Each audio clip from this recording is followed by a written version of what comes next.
Ladies and gentlemen, welcome to your channel. This is the eighth round of the World Championship 1972 between Bobby Fischer and Boris Spassky. Here is the eighth game, as I said. Fischer is playing white pieces and Boris is playing black pieces. So just be sure you watch this video to that, and this is some tactical, some easy tactics that you may even see in the game, as I did actually. So let's go start. Let's start and see what happened in that game. Okay, we have c4 c5. So c4 c5 is just symmetrical. This card symmetrical. c4 c5, not e5. In the last game they played e6 and they ran into the queen gambit stick line opening. Okay, but now we have c4 c5. So Fischer is playing with white pieces, Spassky with black pieces. So don't forget to actually like and comment on this video, and please also make sure that you have pressed the subscribe button. That would be very encouraging for me. Okay. Mm, After knight to c3, knight to c6, knight f3, knight to f6, we have the g6, g3, bishop to g7, bishop to g2 line, and let's see it. As I said, g3, g6, bishop g2, bishop g7, castles, castles. So everything they have played is the same until Bobby goes the move d4 and black cannot play d5. Okay, so we have the move d4 here. If you just play, if you just want to go ridiculous and we have details on here, it's also possible. Queen a4, if you play queen a5, is also possible there. But bishop to e3, if you go now, bishop to d6, then there is this knight to d4, and you cannot play this because of bishop actually takes on d5, and you're just losing your piece here. So until the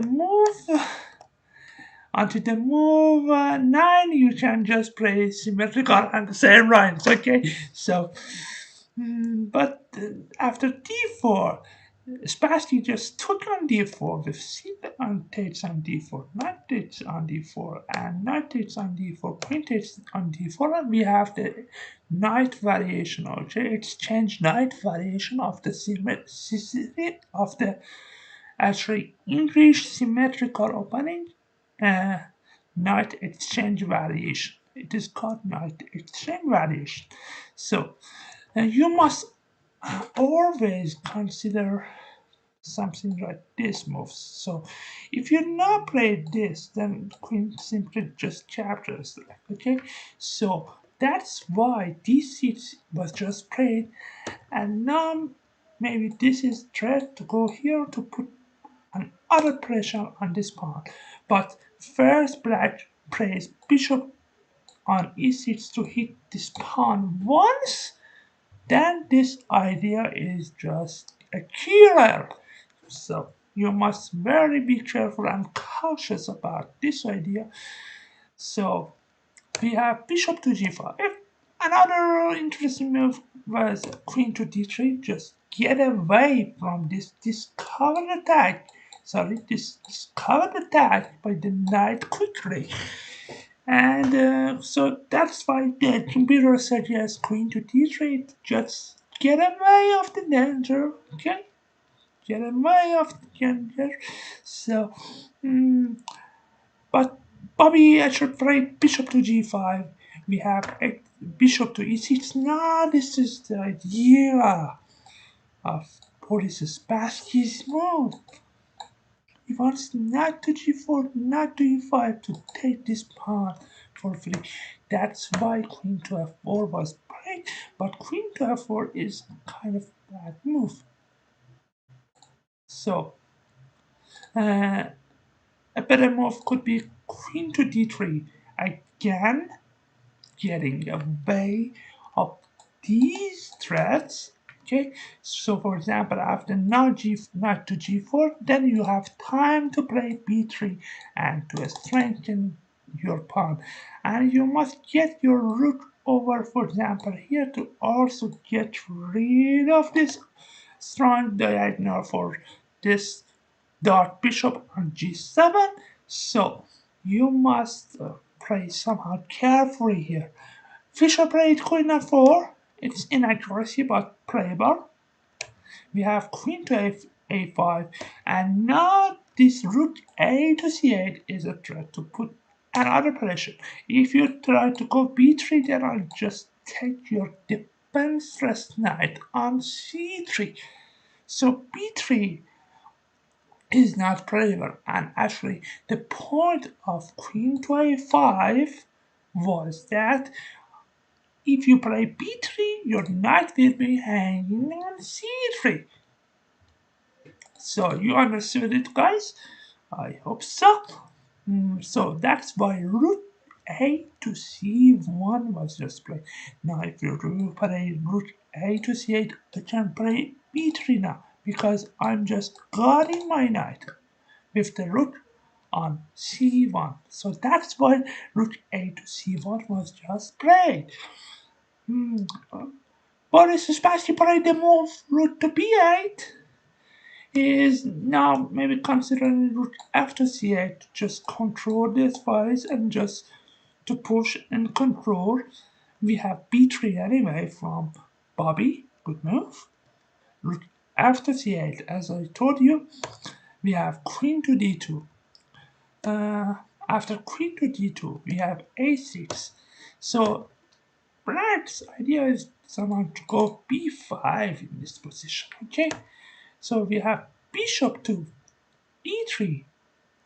And anyway,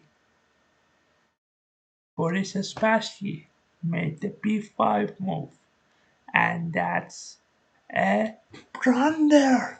So blunder number one happens now. The move b5. But what's wrong about that move, guys? What's wrong about that? So if you notice, bishop comes back to e3. So bishop to e3, b5. Why was the bishop to e3 played here? What was the point of bishop to e3 coming back? Because Fischer just understood that maybe Spassky is going to push b5, so I just played bishop to e3. And now what's the problem with b5? Is bishop to a7, and this rook has nowhere to go. So that was the first simple tactic that Boris Spassky actually missed.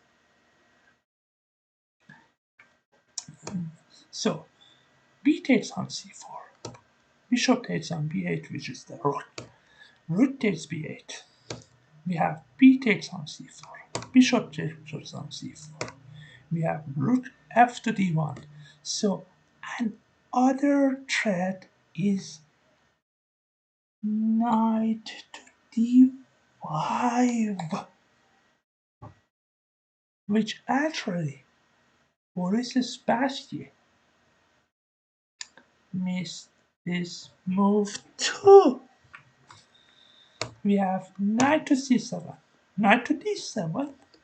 A better move could be queen to e5, rook to queen to f4, queen to e6, rook c2. Then after the move h5, we have just rook to d4, and white continues his play and has advantages there. But knight to d7 was just played, and that is the second blunder of this game. Knight to d7. What is the best move? As I just told you guys in the previous minute, moment of the game. Yes, knight to d5. Knight to d5. Now I'm just hitting the queen.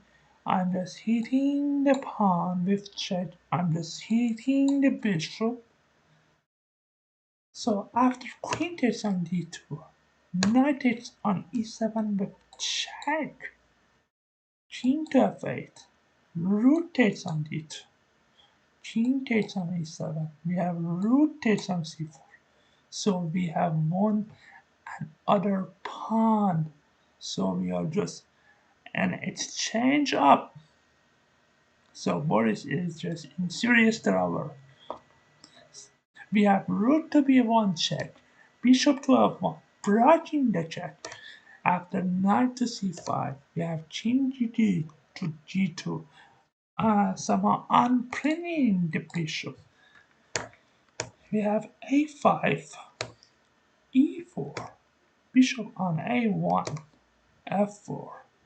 Now e5 is a threat because if you take, now just take your knight.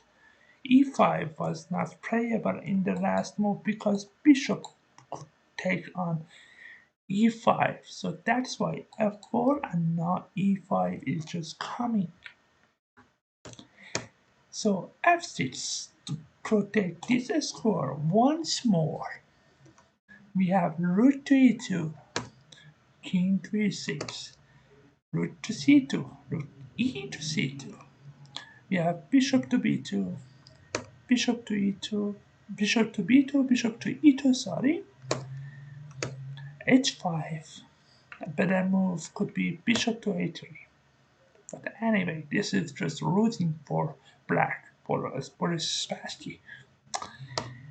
h5, rook to d2, bishop to a3. Now we have f5. So what is the point of f5? If you take, then I just take your pawn on d6. So for example, after this, if you play king, something like king to d7, then I can just take on h5, and also this pawn is just a fast passer now. Another creates another trouble for black. So that's king to e5 was just played. We have rook c to d4. We could just also take on h5 and just try to push, but Fischer played the best move himself, played rook c to d4, we have king takes on f5, we have rook take, after king to e6, rook takes on d6, check, king to e7, rook to c6, now we are just threatening to take this, to go bishop to c4 check, and black is completely losing this game, and in this moment, Boris Spassky decided that to just resign and give this position up, give this game up, and that's how the game ended here. I hope that you enjoyed this video.